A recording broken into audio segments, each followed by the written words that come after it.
There are seasons in life that feel like silence. Not the quiet kind, the sacred kind, but the oppressive silence. The kind that echoes louder than any noise. The kind where you pray and hear nothing back. Where you do the inner work, meditate, surrender, align your thoughts, and still nothing blooms. You plant, you wait, you water, you believe, but the ground seems dry, the air unmoved, the answer delayed.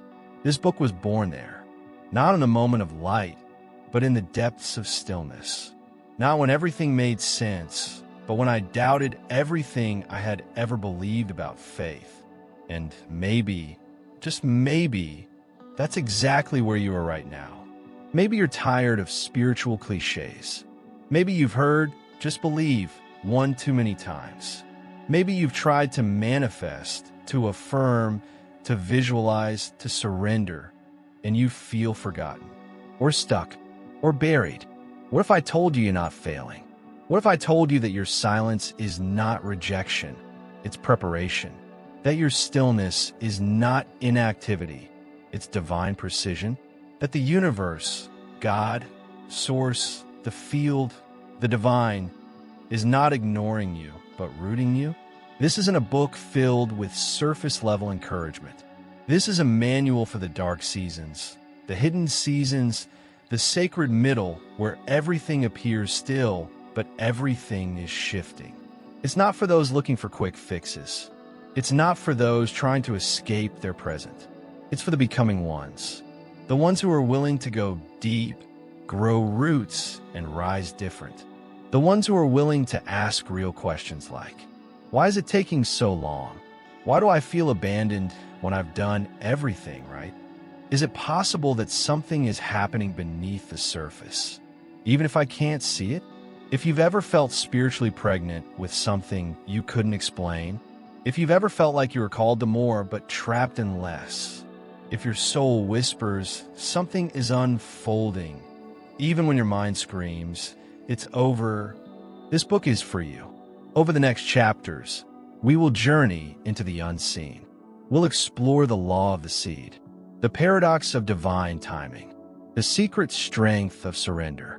We'll look at faith not just as belief, but as vibrational technology, the spiritual substance of things hoped for. And most importantly, we will explore what it means to become the miracle you're waiting for. Because this journey is not just about waiting, it's about transforming. And if you'll allow it, something ancient and sacred within you is ready to awaken. You've waited long enough. Now it's time to realize you were never waiting for the miracle. The miracle was waiting for you. Let's begin. Chapter 1, The Law of the Seed. No one looks at a seed and expects fruit overnight. We know better. We've watched enough springs turn to summers to understand that roots come before branches and silence comes before the bloom. The laws of the earth have always taught us, first, something must be buried. And yet, when it comes to our own lives, our healing, our hopes, our prayers, we forget. We treat our soul like a vending machine. We drop in a vision, press a few affirmations, offer up a prayer, and stand impatiently in front of an empty space, wondering why nothing is moving. We ask ourselves, what am I doing wrong? Where's the sign? Why isn't it working? But the seed is not failing just because it hasn't broken a surface. And neither are you. The seed is following an ancient law. What grows upward must first grow downward. The unseen always comes before the seen. And just like the seed, we are also called to surrender to a process we cannot control, measure, or predict, but must trust anyway. The seed doesn't rush the soil. It doesn't panic in darkness. It doesn't curse the wait. It follows the wisdom built into its being. You, too, were born with that wisdom. There is a divine timing encoded within your becoming. But timing in the spiritual realm does not follow clocks. It follows capacity. And before you're given what you've asked for, you are prepared to carry it. We don't like this part of the process. We want light without the dark. We want the answer without the preparation. But that's not how anything holy works. Nothing sacred blooms in haste. Real transformation doesn't skip steps. A blessing given too soon can feel like a burden. That's why some doors remain closed. That's why some prayers take time. Because the universe doesn't want to just deliver to you. It wants to grow something in you. And growth, contrary to how we romanticize it, is not always beautiful. It often looks like unraveling. It feels like silence. It sounds like doubt. Growth can feel like grief because it requires a part of you to be broken open so that something greater can take root. The shell of the seed must split for the roots to emerge. And that split can feel like loss, but in truth, it's the beginning of life. So, if you're in a season where things feel slow, silent, or stuck, if the prayers you planted seem buried, forgotten, this is not failure. This is sacred germination. The roots are forming. The soil is working. You're becoming. Let that be enough for now. Because the seed does not bloom by force. It blooms by trust. And trust, real trust, is letting the dark do its work without trying to dig the seed back up. You don't have to force what's forming. Let the roots come first. We often mistake silence for abandonment. When life quiets down, when nothing external seems to shift, when heaven feels like a wall instead of a window, we assume something has gone wrong. We interpret the stillness as punishment, the waiting as rejection, the pause as absence. But the seed knows something we forget. The quiet is not a void, it is a womb. Everything holy is formed in silence.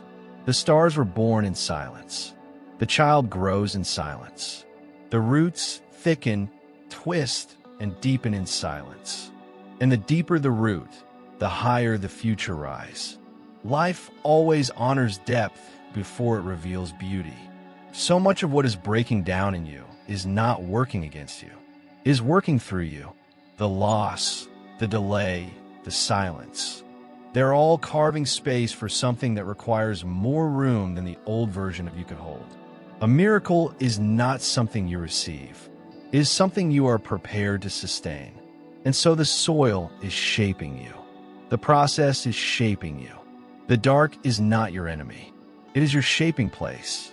No great oak has ever emerged without spending years beneath the surface. No mountain rose without pressure. No soul ascends without first descending. And no harvest ever arrives without first surrendering to time, tension, and trust. The law of the seed is not just about outcomes. It is about identity. It is not just about what you are asking for, but about who you must become to carry it. That's why the promise takes time. That's why the light delays. Because before you become visible to the world, you're being rooted in the unseen. And when the roots are strong, the bloom will not be rushed. It will come as surely as morning after night, as naturally as spring after frost. And when it comes, it will not just be a reward. It will be a reflection of everything you've become while no one was watching. So if you're still underground, still hidden, still waiting, stay faithful, stay open, stay rooted. You are not buried. You're planted. And the earth remembers what the seed forgets. Everything begins in the dark. Chapter 2, Faith as Substance. There is a passage in the book of Hebrews that many have heard, but few have lived. Now faith is the substance of things hoped for, the evidence of things not seen. Not the concept of things hoped for, not the wishful thinking of things hoped for. The substance. It's a strange word, substance, when paired with faith. We often associate faith with something intangible, soft, emotional, something that lives in the realm of ideas or feelings. But this ancient verse doesn't speak of faith as an emotion. It calls it substance, something weighty, real, measurable. That changes everything. It means that faith is not just something you feel. It's something you emit. It has mass. It has resonance. It takes up space in the spiritual field. Faith, in this deeper sense, is not belief in what might happen. It is the embodiment of what already is, even when there is no evidence yet. It's walking in alignment with a future you can feel but cannot prove. It's building your life around an outcome that exists only in the unseen, yet moves through you as if it were already here. Faith, then, is spiritual architecture. It's the scaffolding of the house before the walls are raised. It's the blueprint before the beams. It's the magnetic signature that begins pulling into your orbit the very thing you are becoming aligned with. But here is the paradox. Faith is required most when it seems most irrational.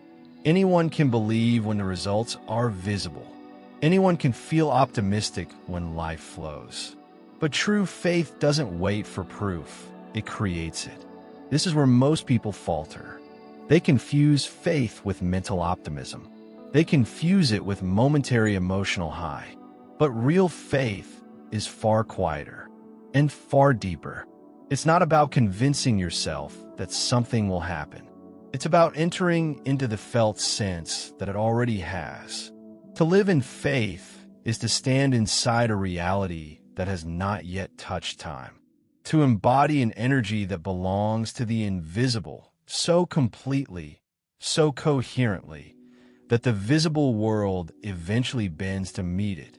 If faith is the substance of things hoped for, then it must have a frequency, a field, a signature. It must vibrate, quietly but consistently, into the invisible architecture of the universe, forming bridges between the possible and the present. This is not New Age fantasy. It is ancient wisdom, echoed by saints and scientists alike. Neville Goddard, a mystic of the 20th century, taught that faith is not mental effort. It is felt reality. To him, the key to manifestation wasn't striving or working harder. It was living in the end, stepping emotionally, psychologically, and spiritually into the version of you that already possesses what you desire. He would say, assume the feeling of the wish fulfilled, not the thought, not the hope, the feeling. This kind of faith is not something you try to have. It is something you cultivate in your nervous system, your breath, your language. It becomes the atmosphere around you, not just a fleeting thought inside you. Joseph Murphy, another voice in the lineage of inner metaphysics, called the subconscious mind the soil in which all seeds of belief are planted. To him, faith was the mechanism by which thought became matter, a law of cause and effect in the invisible. He taught that the subconscious cannot distinguish between what is real and what is vividly imagined. It simply accepts what you persistently affirm as truth and then organizes your reality to match that conviction. Faith, he said, is accepting something as true in the mind so that it becomes real in experience. And then there's Dr. Joe Dispenza, who brings a neurological and quantum lens to this ancient truth.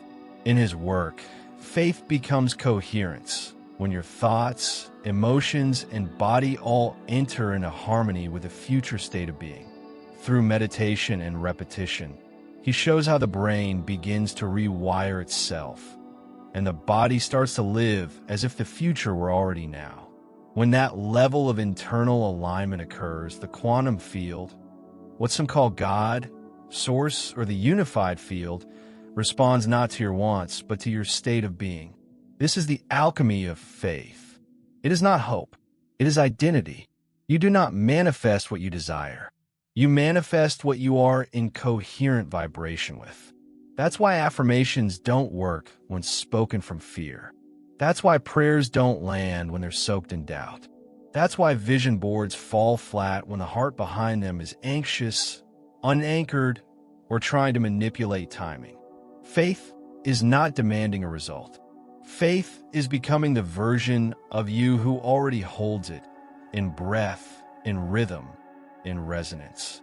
You are not trying to manifest love. You are becoming love. You are not waiting for abundance. You are aligning with the vibration of abundance, even when your bank account hasn't caught up. You're not begging for healing. You are embodying wholeness before the doctor confirms it, before the body shows it, before the world understands it. Because faith, at its core, is a choice to believe that the unseen is more real than the seen. It is not passive. It is active alignment. It is courageous embodiment. It is the audacity to say, even if nothing around me shows it yet, I choose to be the living echo of what I've seen in the silence. This kind of faith cannot be borrowed. It must be grown. And like the seed, it grows first in the dark. Chapter 3, Divine Delay, Rejection or Refinement. There comes a point in every journey when the heart asks a question it's afraid to voice out loud. Why is it taking so long?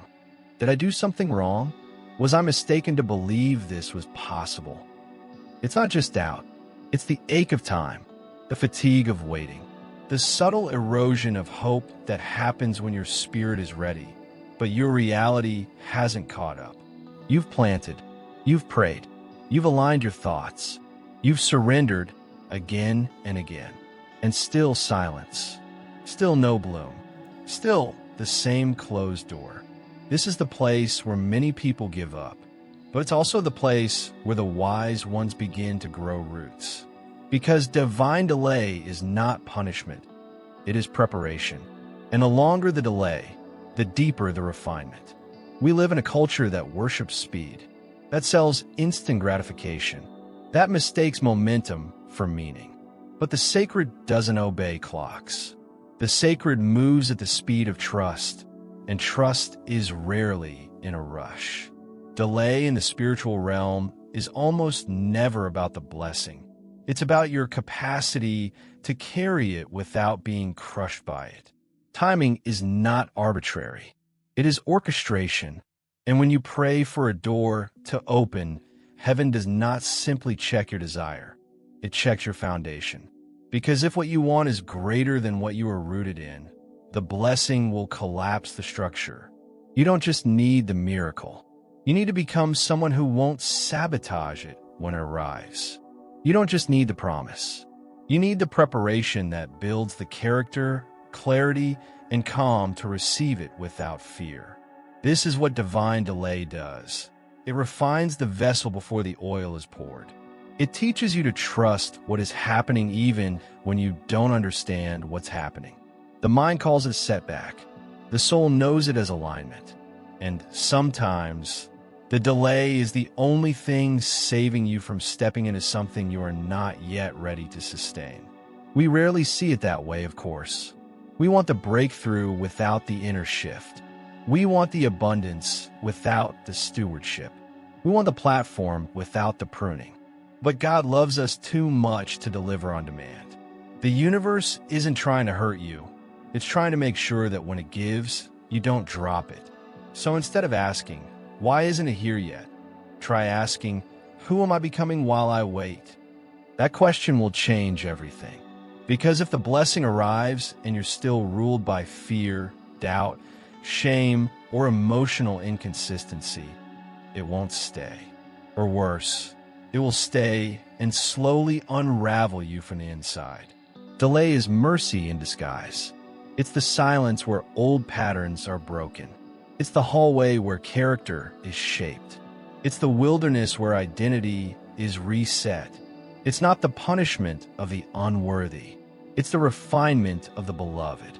Sometimes, the very fact that it hasn't arrived yet is evidence that you're still becoming the one who can receive it fully, hold it gently, and live from it powerfully.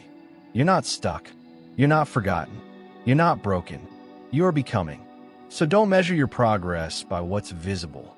Measure it by your alignment, your consistency, your capacity to remain rooted even when the weather hasn't changed.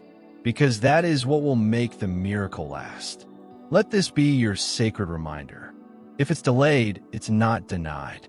If it's quiet, it's not absent. If it's taking time, it's taking root. And what is rooted in depth will never be lost in the wind. Chapter 3, Divine Delay, rejection, or refinement. There comes a point in every journey when the heart asks a question it's afraid to voice out loud. Why is it taking so long? Did I do something wrong? Was I mistaken to believe this was possible? It's not just doubt. It's the ache of time, the fatigue of waiting, the subtle erosion of hope that happens when your spirit is ready, but your reality hasn't caught up.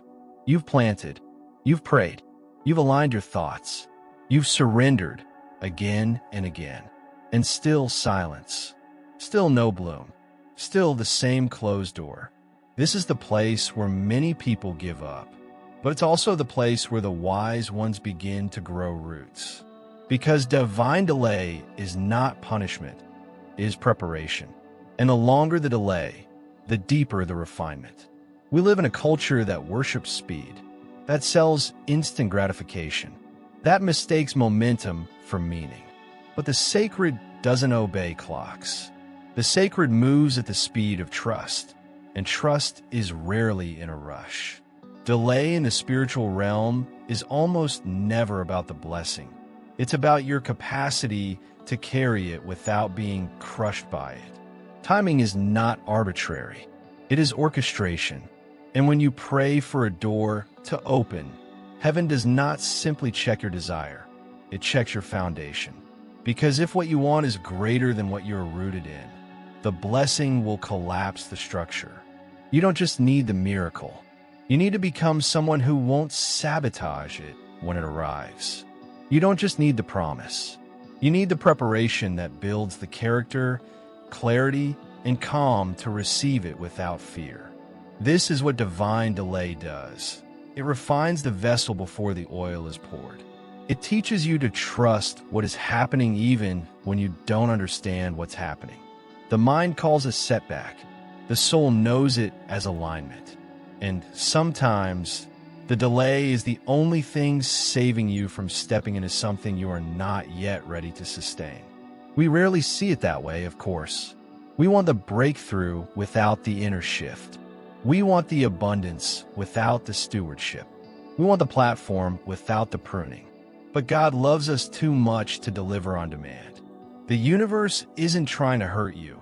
It's trying to make sure that when it gives, you don't drop it. So instead of asking, why isn't it here yet? Try asking, who am I becoming while I wait? That question will change everything. Because if the blessing arrives and you're still ruled by fear, doubt, shame, or emotional inconsistency, it won't stay. Or worse, it will stay and slowly unravel you from the inside. Delay is mercy in disguise. It's the silence where old patterns are broken. It's the hallway where character is shaped. It's the wilderness where identity is reset. It's not the punishment of the unworthy. It's the refinement of the beloved. Sometimes the very fact that it hasn't arrived yet is evidence that you're still becoming the one who can receive it fully, hold it gently, and live from it powerfully. You're not stuck. You're not forgotten. You're not broken. You're becoming. So don't measure your progress by what's visible. Measure it by your alignment, your consistency, your capacity to remain rooted even when the weather hasn't changed. Because that is what will make the miracle last. Let this be your sacred reminder. If it's delayed, it's not denied. If it's quiet, it's not absent. If it's taking time, it's taking root.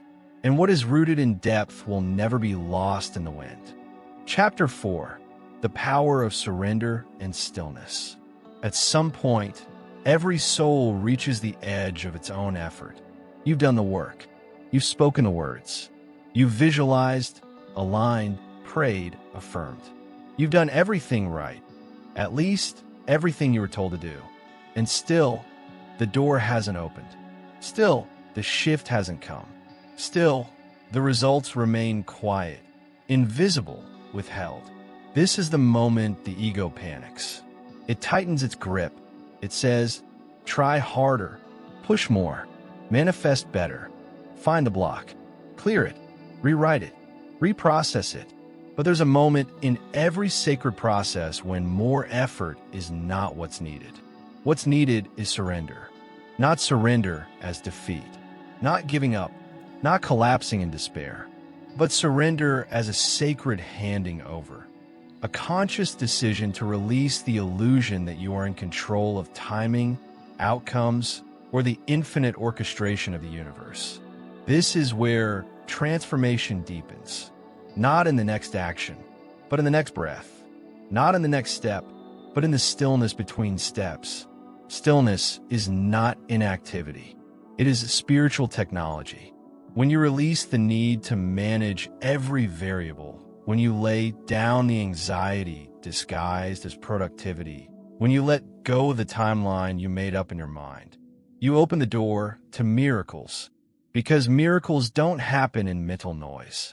They happen in quiet hearts, in spacious souls, in environments where there is enough peace for something divine to land. Stillness is what happens when your inner world stops screaming for proof and begins whispering trust.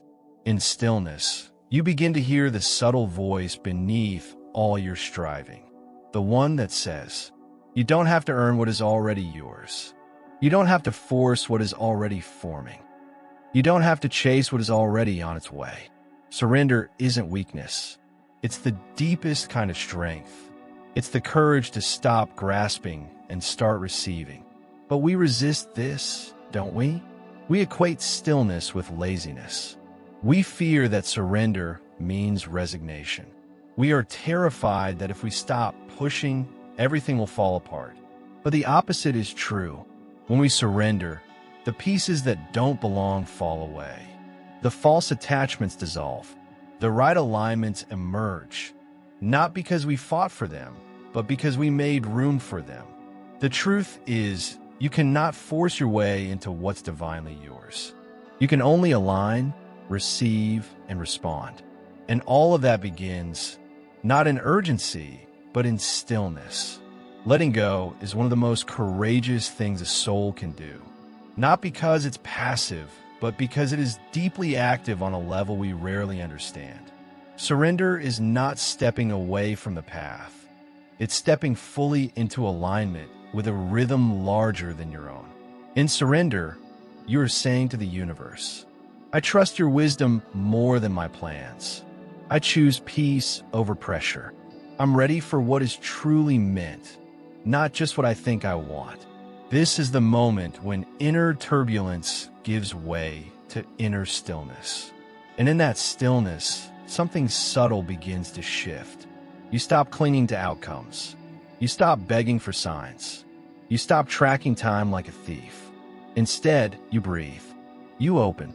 You expand. And suddenly, sometimes without even realizing it, you're no longer in resistance. You are in flow. Stillness is the frequency of faith matured. It is not waiting with clenched fists. It is waiting with open hands. This is the kind of stillness that attracts what is aligned without the noise of striving. It's the inner posture that allows the right people, the right doors, the right provisions to find you. Not because you forced it, but because you became available.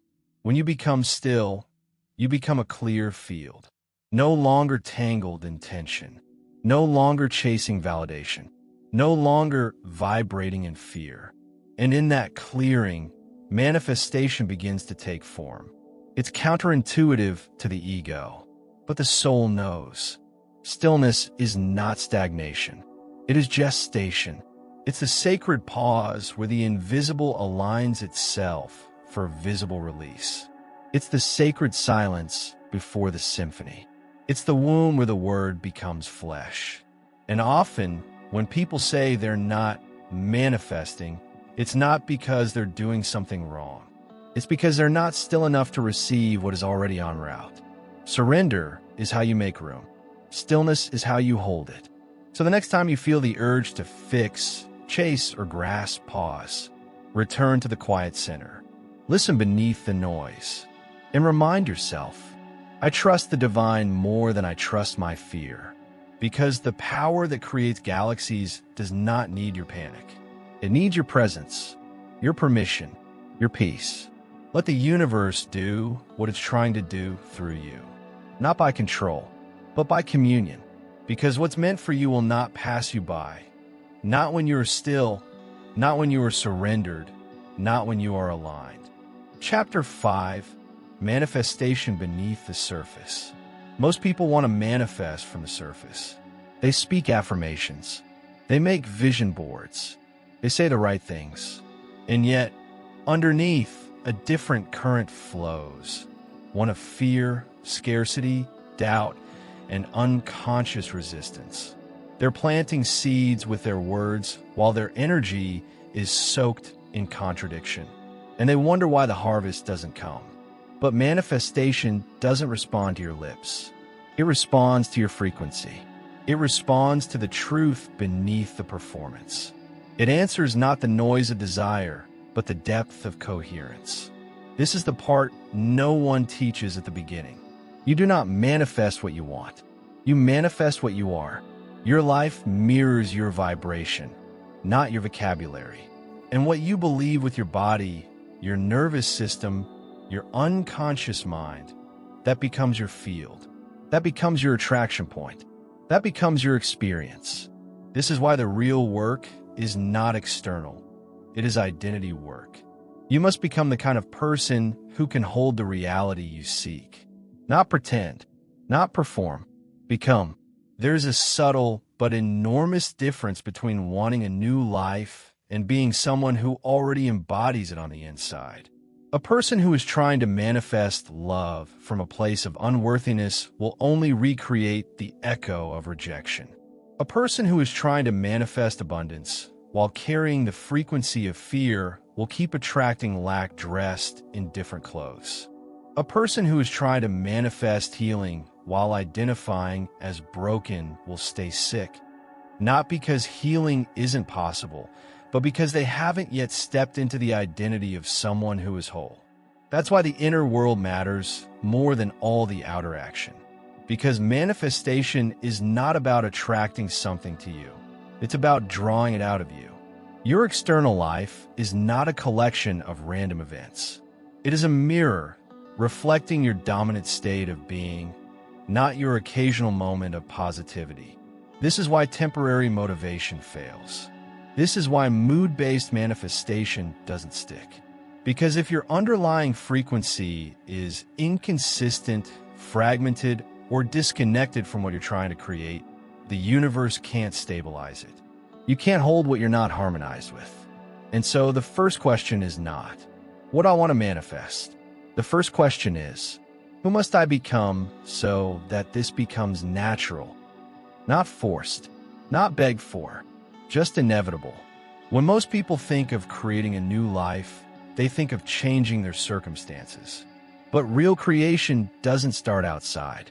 It begins in the subtle space between your thoughts and your body, the place where identity lives. You can declare abundance all day, but if you still feel like a burden or carry the frequency of lack, your words are just noise in a conflicted field. You can visualize a relationship, a breakthrough, a healed body.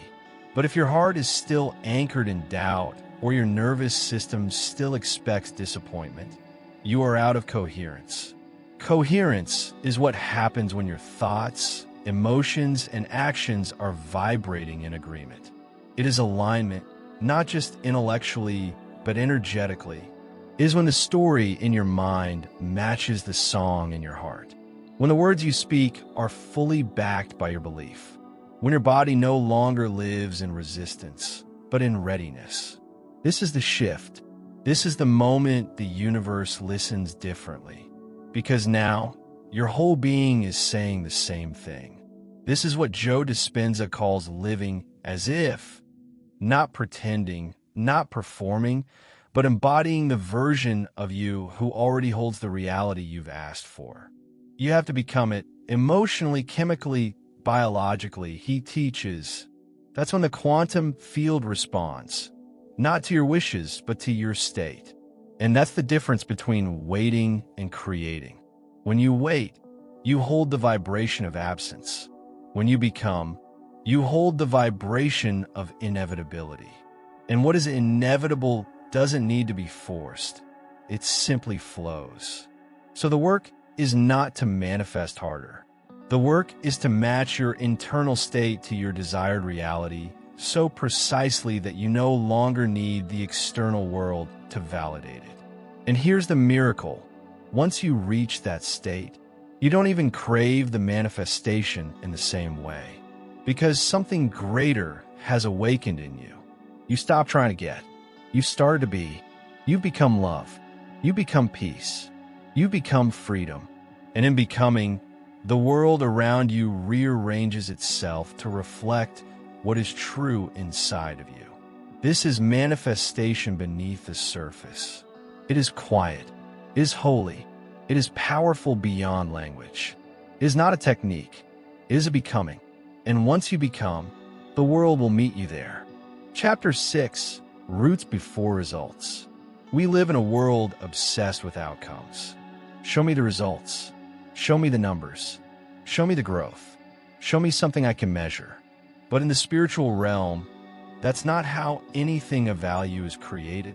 Nothing sacred begins at the surface. Nothing eternal starts in the spotlight. All things that endure, souls, trees, relationships, revolutions, begin where no one is watching. They begin in the dark, in the quiet, in the hidden places of the heart. There's a reason the seed spends more time below the surface than above it. There's a reason the roots come first. Because without the root system, the tree cannot stand. And without the hidden preparation, the soul cannot sustain what the spirit longs to receive. But this is where most people lose heart. They think just because the sprout hasn't shown, the seed must be dead. They think because there's no sign, there's no growth. They think delay means failure.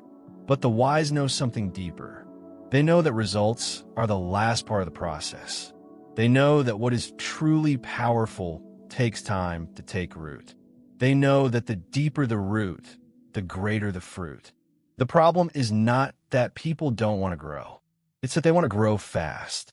They want the revelation without the wrestle, the clarity without the chaos, the strength without the shaping. But the soul does not mature in haste. It deepens over time, in the seasons when nothing looks different, in the spaces where faith feels silent, in the days when your prayers echo back unanswered. Not because no one is listening, but because something underground is anchoring you. If you rush to bloom before your root system is deep enough, you will collapse under the very thing you prayed for. This is why some doors close. This is why some timelines dissolve. This is why some dreams don't come to pass when you expect them to. Not because you're being denied, but because you are being prepared. There is a kind of wisdom that only grows in obscurity. There's a kind of depth that can only be forged in the dark. And that is what the root season is for. It's not about punishment. It's about becoming the kind of person who can hold the weight of the harvest without losing yourself in it. So if your life feels quiet right now, if you've planted and watered and waited and still see no signs, take heart. You're not behind. You are not forgotten. You're growing downward. And what is growing downward cannot yet be seen, but it is the most important part of your becoming. The truth is, anyone can bloom for a moment, but only those with deep roots can endure the storm. We've all seen it. Quick success that crumbles. People who receive what they wanted but weren't prepared to carry it. They manifest the relationship but sabotage it with unhealed wounds. They receive the opportunity but implode under the pressure. They get the answer to their prayer, but their nervous system hasn't caught up, and they push it away without even knowing why. Because visibility without maturity is a setup for collapse. And fruit without root never lasts.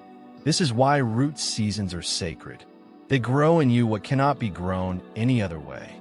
They build your resilience, the kind that can hold disappointment without collapsing into despair. They teach you stillness, the kind that knows how to wait without bitterness.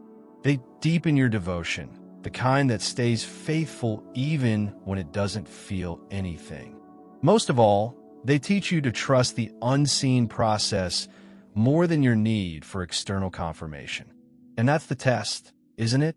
Can you keep going when nothing around you says you're making progress? Can you keep believing when your life doesn't yet reflect what your spirit knows is coming? Can you let go of timelines and trust that even the silence has structure? Because root seasons are not static. They're strategic. They're the hidden curriculum of your evolution, the womb of your next becoming. They teach you to live from depth, to anchor your worth in your being, not your performance, to stop chasing approval and start standing in truth. That's when you know the roots are working, when your joy is no longer circumstantial, when your peace doesn't depend on outcomes, when your identity isn't shaken by what hasn't yet arrived. Because by the time the results show up, you'll already be someone who doesn't need them to feel whole. You'll recognize them as a reflection, not a reward. And you'll carry them with grace, because the inner structure has been built to hold them. So if you're in a season of quiet, if things seem invisible, if nothing looks like it's changing, remember this. Just because it isn't visible doesn't mean it isn't vital. Just because it's not fruit doesn't mean it's not progress. Roots are progress. Depth is progress. Stability is progress. You are not behind. You are not forgotten. You are becoming ready. And when the time is right, when the soil has finished its sacred work, when your roots are strong enough not just to grow, but to stay, then you will rise, and nothing will be able to shake what has been built beneath the surface. Chapter 7. The Ego and the Resistance to the Invisible. There's a part of you that doesn't want to surrender. It doesn't trust silence. It doesn't believe in divine timing. It demands proof, guarantees, explanations. This is the part of you that tightens when things slow down. That panics when results don't show up on schedule. That whispers, "This isn't working," the moment things go quiet. This is the ego. And to move into any life of depth, any life built in partnership with the unseen, you must first understand how the ego operates. The ego is not evil. It's a survival mechanism. It was designed to protect you, to create order in chaos, to keep you safe through control and repetition. But the very strategies that once protected you become cages when you begin walking a spiritual path. Because spiritual growth demands trust in what can't yet be seen. And the ego doesn't deal in mystery. It deals in management. It wants the outcome without the process, the reward without the risk, the light without the dark. To the ego, anything uncertain is dangerous. Anything delayed is rejection. Anything surrendered is lost. So when you start to shift, when you step into stillness, practice faith, open to a greater intelligence, the ego panics. It starts working overtime to regain control. It floods your mind with doubt. It convinces you you're crazy. It scans for evidence that you're wrong. It says things like, "Nothing is happening. You're falling behind. Everyone else is moving forward. You need to take control again." But here's what the ego doesn't know. You're not falling behind. You're falling deeper. You are not stuck. You are being still. You are not losing. You are shedding. The ego cannot recognize transformation that happens beneath the surface because it only sees what it can measure. It only trusts what it can label, own, predict. But the soul is not linear. The soul moves in spirals, in seasons, in sacred delays and divine paradoxes. And so, part of your growth is learning how to recognize the voice of the ego without believing it. To hear its panic but not obey it. To feel its fear but not follow it. To love it and then rise above it. Because the more you listen to ego, the more you'll shrink into safety. But the more you listen to soul, the more you'll expand into truth. And here's the truth. The life you're being called into will not be built on certainty.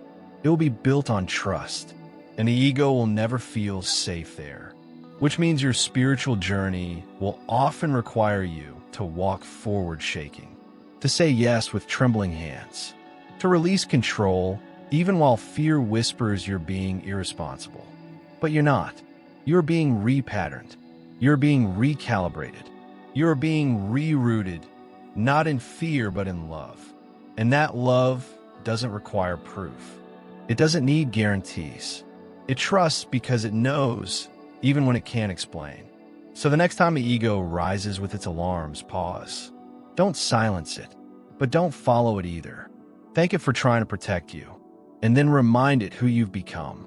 Because you're not the person who needs to see everything before you believe. You're the one who believes until it becomes something worth seeing. You're walking with mystery now. And mystery is not chaos. It is depth.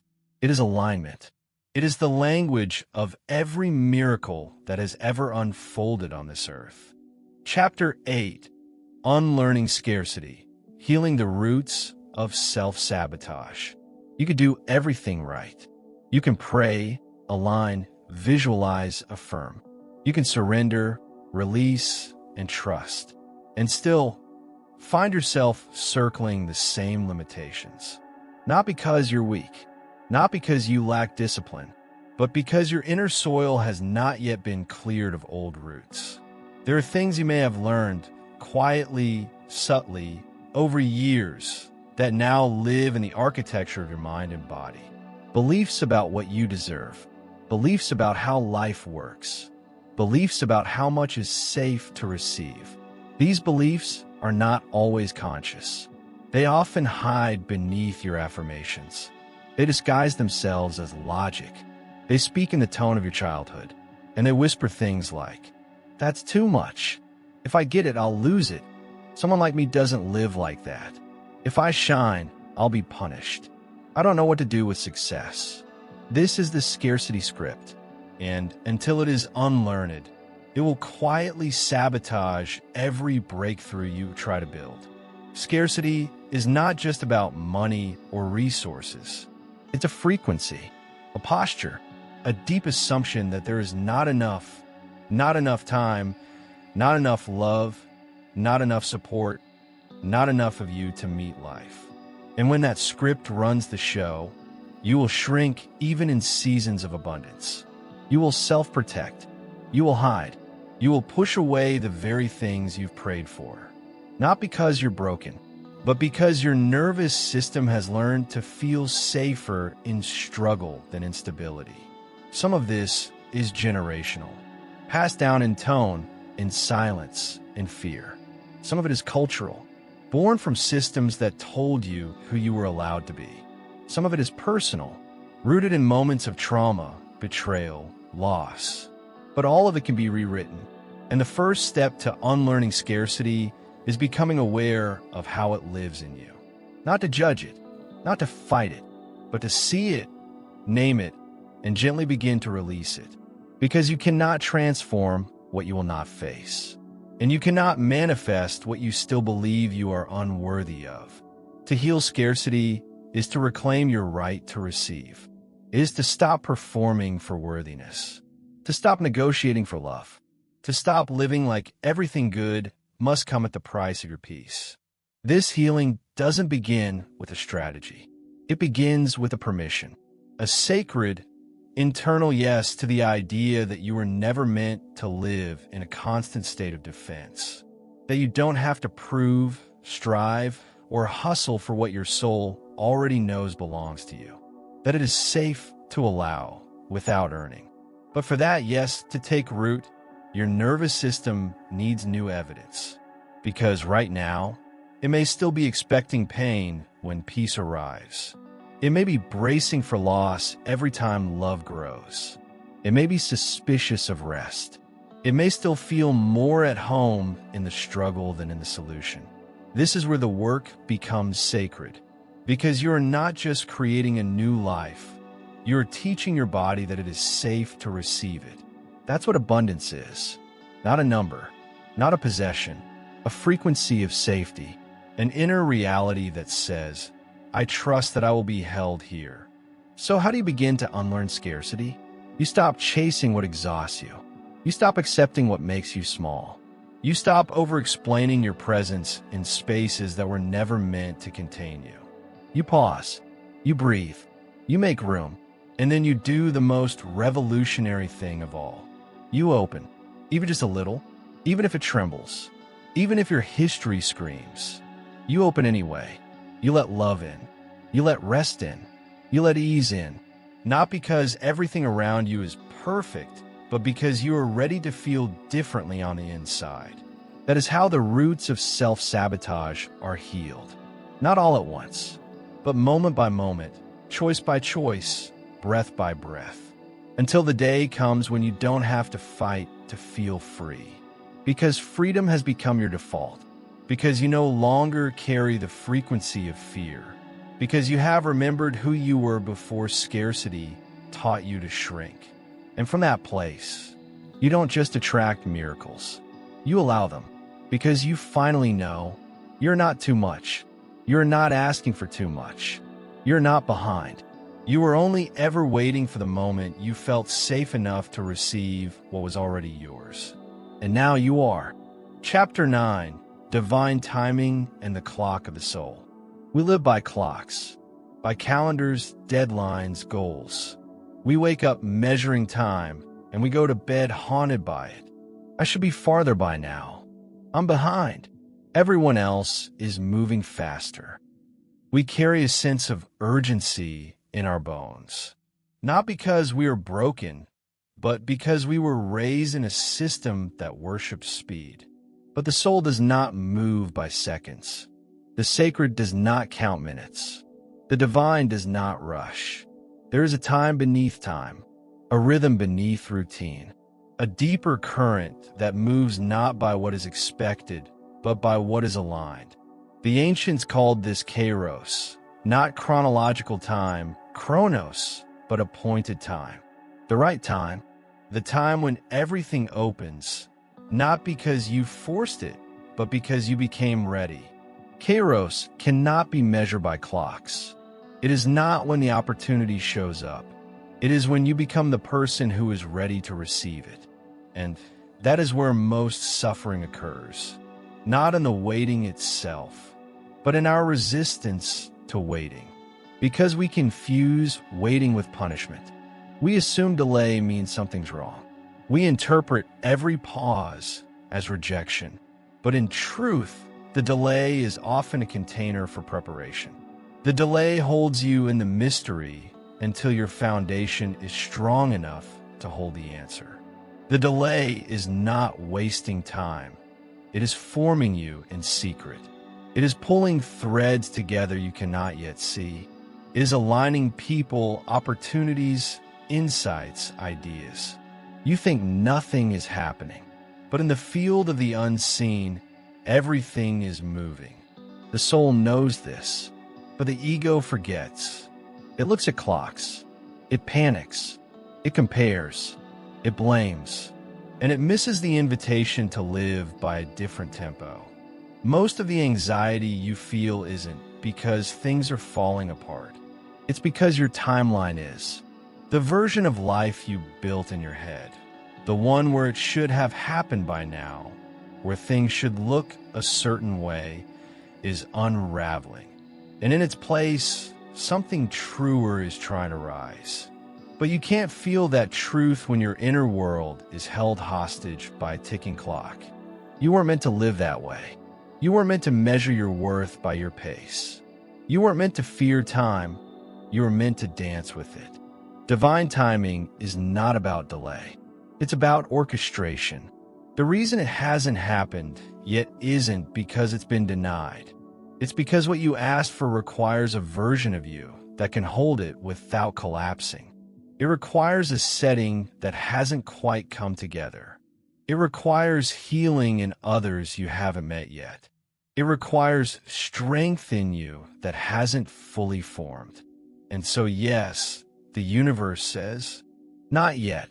Not because you are forgotten, but because what is coming is too beautiful to be rushed, too important to be misplaced, too aligned to be forced.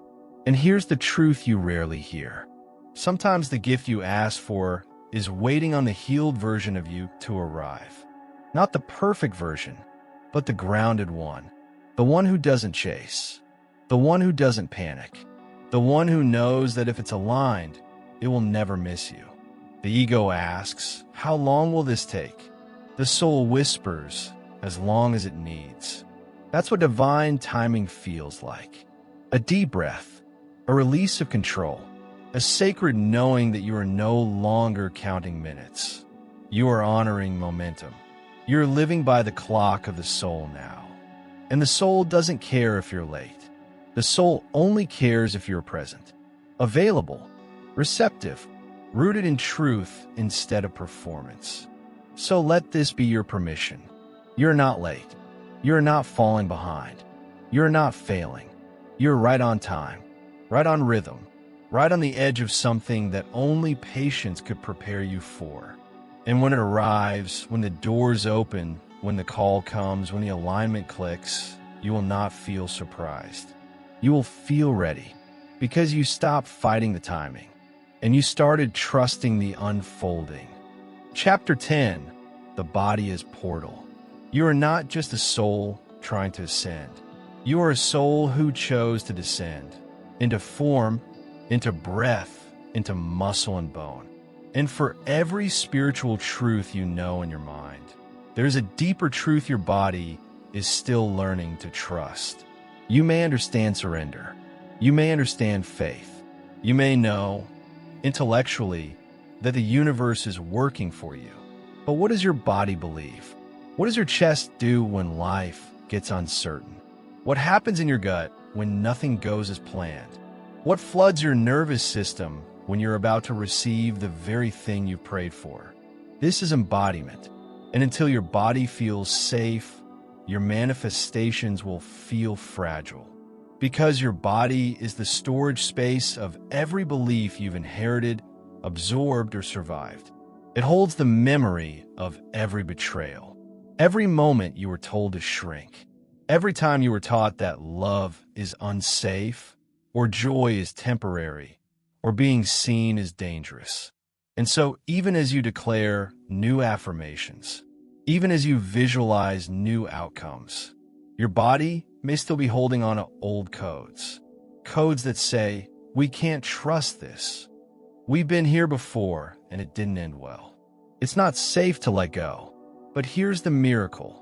Your body can learn a new language. It can be repatterned. It can be taught how to feel peace where it once felt panic. It can be guided into safety, not through force, but through presence. Because your body is not resisting you out of rebellion. It's protecting you out of memory. And when you listen to it, honor it, love it back into wholeness, it becomes your greatest ally. Your body is not the obstacle to your spiritual practice. It is the amplifier of it. It's not in the way of your breakthrough. It is the way. Your body is more than biology. It is a temple of memory, energy, and emotion. It holds the echoes of every belief you've ever lived, especially the ones you never spoke aloud. It remembers what your mind forgets. It reveals what your words can't yet say. So when you feel stuck, when you've done all the inner work, but nothing is changing, ask yourself, not just what you believe, but what your body believes. Because manifestation doesn't flow into resistance. It flows into coherence. You cannot affirm abundance while your body is clenched in survival. You cannot visualize love while your breath is shallow with fear. You cannot welcome miracles while your nervous system is still braced for loss. This is why embodiment matters. Because until your body is safe, your soul won't feel free. Until your breath deepens, your spirit cannot rise. Until you feel the truth in your skin, it will not land in your life. So how do you begin? You begin by slowing down. You breathe. You unclench your jaw. You soften your shoulders. You notice the places where tension lives without permission. And you bring presence there, not shame. Not pressure, just presence. This is how healing enters, not as force, but as inclusion. Every time you pause to feel without judgment, you rewrite a story inside your nervous system. You tell your body, you don't have to run anymore. You're allowed to rest now. It's safe to receive. And little by little, something begins to shift. Your energy becomes more open. Your intuition becomes more clear. Your desires feel more accessible. Not because they've changed, but because you've stopped fighting them from the inside. Emotion is energy in motion. And when that energy is allowed to move through your body without suppression or panic, it becomes creative power. It becomes signal. It becomes magnet. This is how miracles find you. Not because you're shouting into the universe, but because you become a clear field, a resonant instrument, an embodied yes. So the next time your mind says, why isn't it here yet? Drop into your body and ask, do I feel safe to hold it? And if the answer is no, that's not failure. That's your invitation to breathe deeper, to listen closer, to root your spirit in your spine, to allow your body to become a safe home for your future. Because your highest life doesn't just need your beliefs. It needs your body, your blood, your breath, your presence. And when all of you says yes, not just your mind, but your whole being, creation begins to respond in kind. Chapter 11, The Inner Hero, Your Journey of Becoming. Every soul is on a journey, not just through time or circumstance, but through the terrain of becoming. You may not feel like a hero. You may not feel brave. You may not recognize yourself in the stories of epic quests and spiritual legends.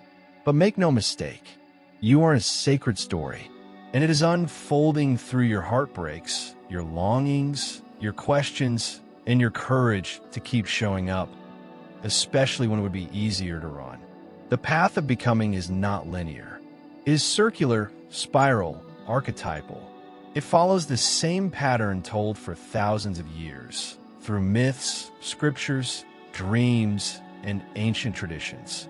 Joseph Campbell called it the hero's journey, a universal structure of transformation that begins not in triumph, but in disruption.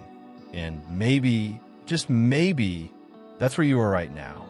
The journey always begins with the call, a restlessness, a desire, a quiet ache that your current reality cannot satisfy. Something inside you whispers, there's more. Not more to do, but more of you to become. You may resist the call. Most people do. You may tell yourself it's unrealistic, too late, too risky, too much. But the truth will not let you rest. So eventually, you cross the threshold, not into certainty, but into initiation. You leave behind the known. You walk into the unknown. You surrender comfort in search of something deeper. Truth, purpose, healing, power. And that's where the inner hero is born. Not in glory, but in the willingness to be undone. Because on this journey, everything false must fall away. Your ego, your projections, your fear-based identities.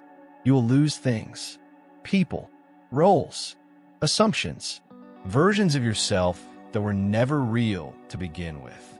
And you will think you are breaking, but really you are becoming. No true hero's journey avoids the descent, the underworld, the wilderness, the place where nothing makes sense and everything feels like it's slipping through your fingers.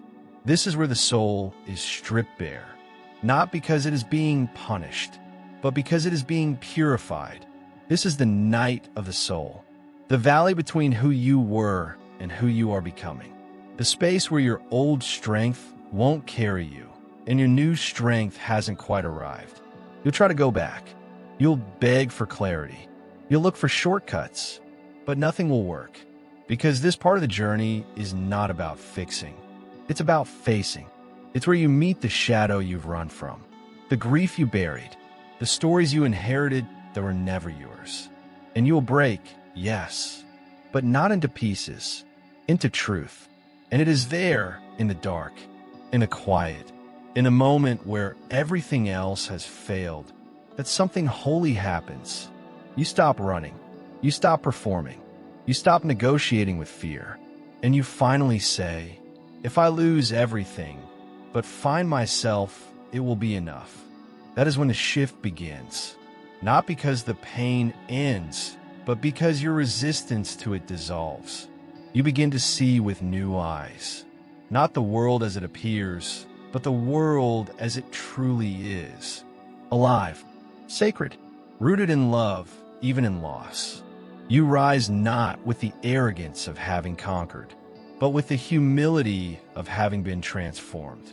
And now you must return, not to who you were, but to the world, to life, to community, to relationship, bringing the medicine you found, carrying the clarity you've earned. This is the final step of the hero's journey, the return home. But home is different now, because you're different now. You no longer chase purpose. You embody it. You no longer cling to identity. You carry essence. You no longer fear the unknown. You've walked through it and found that you are never alone. This is what the world needs now. Not more noise, not more achievement, not more answers, but whole people. People who have walked through fire and remembered their light. People who have met themselves in the dark and did not turn away. People who no longer need to prove because they have become. That is who you are now. Not because the journey is over, but because now you can walk it with truth, softness, and power. Welcome home, hero. You've always been worthy of the return. Chapter 12, Living from Wholeness, a New Way of Being. There comes a time on the path when you stop trying to heal and begin to live. Not because the work is done forever, but because you no longer believe you are broken. You've spent seasons becoming. Now it is time to be, not the old version of yourself, anxious, proving, chasing, but the grounded one, the steady one, the one who no longer asks the world for permission to exist in fullness. Wholeness is not perfection. It is integration. It is when the parts of you that were once fragmented, your inner child, your wise self, your protector, your seeker, are no longer at war. They sit at the same table. They are seen. They are heard. They are held in love, not hierarchy. This is what changes when you begin living from wholeness. You stop outsourcing your sense of safety. You stop bending yourself to stay acceptable. You stop seeking external milestones to validate your internal worth. You return to what is real, to what is enough, to what is already here. And maybe for the first time, you feel at home inside yourself. This isn't something the world teaches. The world rewards hustle. It applauds performance. It conditions you to define your value by how useful or impressive you appear. But living from wholeness means unsubscribing from that game entirely. It means choosing depth over drama, presence over perfection, peace over proving. It means giving yourself permission to stop editing your soul to fit someone else's narrative. Because when you live from wholeness, you become whole regardless of what anyone sees. And from that place, everything you create carries a new frequency. Not force, but flow. Not obligation, but overflow. Not noise, but resonance. Living from wholeness does not mean your life becomes easy. It means it becomes aligned. Aligned with truth. Aligned with peace. Aligned with the rhythm of your soul, not the expectations of others. You stop moving out of urgency. You start moving from clarity. You stop overcommitting to avoid being misunderstood. You begin speaking your truth, not to convince anyone, but because your voice matters. And you learn, slowly and surely, that you can trust your own timing. That you can say yes without guilt and no without shame. That you can make decisions, not to be liked, but to be honest. This is the subtle power of wholeness. You stop trying to prove your value, and you start creating from it. You write from it. You lead from it. You love from it. Not from emptiness, but from overflow. You begin to attract differently because you no longer seek things that mirror your wounds. You seek what mirrors your worth. And what doesn't align, it simply falls away. You don't need to fight for peace when you become peace. You don't need to force belonging when you belong to yourself. The world may not change overnight, but the way you move through it does. And that is everything, because now you live with spiritual dignity. You hold space for your own emotions without abandoning yourself. You navigate challenge with grace, not panic. You meet delay with discernment, not despair. You don't need constant signs. You become the sign. You don't need external proof. You become the evidence. You don't need to chase the light. You carry it. And perhaps most importantly, you begin to trust that your presence is enough, not just for others, but for you.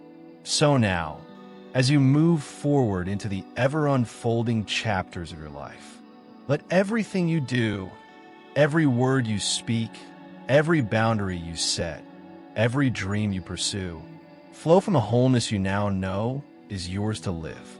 Because you are no longer seeking, you are embodying. You are no longer asking for permission. You are offering what you've become. You are not broken. You are not behind. You are not incomplete. You are whole.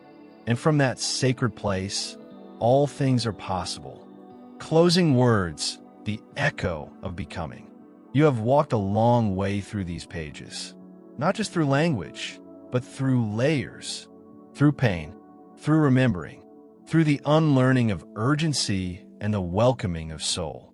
And now, here you are, not at a conclusion, but in a deeper presence, not at a destination, but with a clearer direction. You may not have all the answers, but you're no longer afraid of the questions. You may not see the entire path, but you have learned to trust your next step.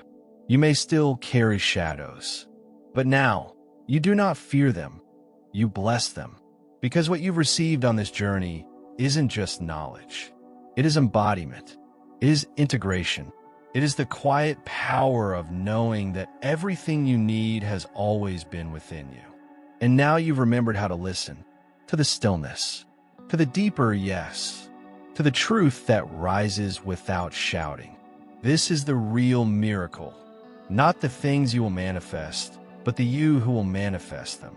A present you, a whole you, a you who no longer needs to chase worthiness, because you've become the space where worth simply is. You don't need to be louder. You need to be rooted. You don't need to rush forward. You need to sink in, because now you live in alignment with your own soul's rhythm. And from that rhythm, life begins to meet you differently. Wholeness is not proven on a stage. It is practiced in silence, in how you greet the morning, with breath or with burden, in how you speak to your own heart when no one is watching. This is where your true power lives, not in performance, but in presence.